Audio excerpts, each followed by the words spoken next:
반갑습니다. 오늘은 너희는 거룩하라 라는 제목으로 말씀을 드리겠습니다. 레위기 19장 2절입니다. 너는 이스라엘 자손의 온 회중에게 말하여 이르라. 너희는 거룩하라. 이는 나 여호와 너희 하나님이 거룩함이니라. 이 레위기 전체의 주제가 거룩입니다. 특별히 레위기 19장은 이 거룩을 어떻게 에 대해서 말씀하고 계십니다. 첫 번째로 제일 중요한 원리는 뭐냐 하면 하나님이 거룩하신 것처럼 우리도 거룩해야 한다는 아주 기본적인 진리를 말씀하고 있죠. 그럼 그것은 우리 일상생활에서 어떻게 적용이 돼야 되는가? 첫째로 각 사람은 부모를 경외해야 된다고 말씀하십니다. 왜 그렇습니까? 부모는 우리의 근원이 되는 것이죠. 또 부모를 통해서 하나님의 말씀이 전해지기 때문입니다. 그래서 부모를 경외하는 것이 바로 거룩의 가장 중요한 실천사항이다. 두 번째로 나의 안식일을 지키라고 하나님께서 말씀하십니다. 하나님은 이 안식일의 주인이시기 때문에 나의 안식이라고 했습니다. 그래서 안식일을 지키는 것, 이것은 거룩한 삶의 가장 기초적이고 중심되는 일이라고 생각이 듭니다.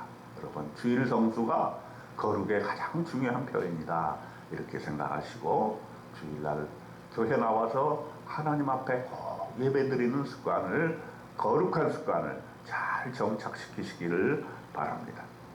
세 번째로는 우상 숭배에 대한 내용이죠. 너희를 위하여 신상들을 부어 만들지 말라 이렇게 말씀을 하십니다.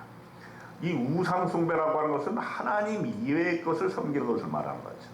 우리가 예수 믿는다고 하면서도, 하나님을 믿는다고 하면서도 하나님 이외의 것을 숭배하고 숭상하는 그런 잘못을 살다 보면 많이 범하지 않습니까?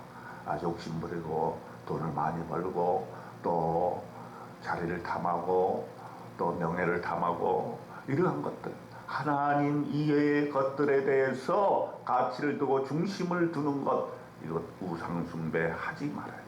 우상숭배 하지 않는 것이 거룩한 삶이다는 것입니다.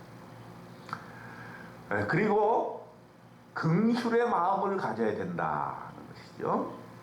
이것은 아주 이웃사랑과 관련이 됩니다. 레위기 19장 18절에 보면은 네 이웃 사랑하기를 내 자신과 같이 사랑하라. 아주 중요한 명제죠. 예수님께서도 이 말씀을 하셨죠. 이웃과 관련해서 우리가 구체적으로 어떻게 사랑할 것인가, 그거 실천하는 것을 말하고 있습니다. 예를 들어서 곡식을 거둘 때는 밭 모퉁이까지 다 거두지 말고 또 네 떨어진 이삭을 줍지도 말라고 하는 것이죠. 가난한 사람이 가져가야 되기 때문에 그렇습니다. 이것은 바로 하나님이 주시는 그런 마음이죠. 포도원 열매를 딸 때도 다 따지 말고 남겨둬야 되고 떨어진 열매도 줍지 말아야 하는 것입니다. 가난하고 소외되고 거류민들을 위해서 그들이 살아갈 수 있도록 이렇게 배려해 주는 것, 이것도 거룩한 삶의 하나라고 볼 수가 있습니다. 또한 소극적으로 봤을 때 이웃과 관련해서 도적질하지를 말고, 속이지 말고, 거짓말하지 말고, 거짓 맹세하지 말고, 하나님의 이름을 욕되게 하지 말고, 이웃을 억압하지 말고, 착취하지 말고, 품꾼의 삭슬 아침까지 두지 말고, 귀먹은 자를 저주하지 말고, 맹인 앞에 장애물을 놓지 말고, 이러한 일상생활에서 소외되고 어려운 사람들, 또 장애우에 대한 배려, 이런 것이 바로 거룩한 삶의 실천 요건인 것입니다. 또한 재판할 때도 불의를 행하지 말며 공평해야 하는 것입니다. 가난한 자를 위한다고 하지만 가난한 자의 편을 들어서도 안 되는 겁니다. 또 세력 있는 자를 두둔해서도 안 되는 것이죠. 다만 가난한 자나 세력 있는 자는 다 공평하게 이렇게 저울을 사용해야 한다는 것입니다. 사람을 비방하지 말고 이웃의 피를 흘려 이익을 도모해서도 안 된다는 것이죠. 형제를 마음으로 미워하지 말고 이웃을 견책해야 되지 말고 원수를 갚지 말고 동포를 원망해서는 안 된다는 것입니다. 이 모든 것은 다 내 이웃 사랑하기를 내 자신과 같이 사랑하라, 이 말씀에 다 포함되는 내용이라고 볼 수 있습니다. 즉 이웃사랑이 바로 거룩한 삶의 가장 중심이라고 하는 것을 깨달아 하시기를 바랍니다. 그런가 하면 동물과 종자에 대한 내용도 있습니다. 가축을 다른 종류와 교미시키지 말아야 되고, 두 종자를 섞어 뿌리지 말고, 두 재래로 직조한 옷을 입지 말고, 다른 사람과 정혼한 여종과 동침하면 안 되고, 그런 남자들은 다 속죄 제물을 드려야 한다는 것이죠. 수장을 회막문 여호와께로 끌고 와서 제사장이 속건제의 수장으로 여호와 앞에 속죄해야 한다는 것입니다.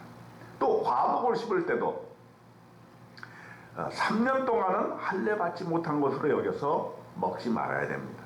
넷째 해에는 그 모든 과실이 거룩하니 여호와께 드려 찬송하라 그랬습니다.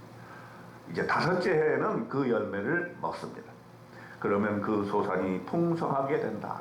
밭에 대한 내용도 어떻게 거룩하게 농사를 질 것인가, 이것도 제시해주고 있는 것입니다.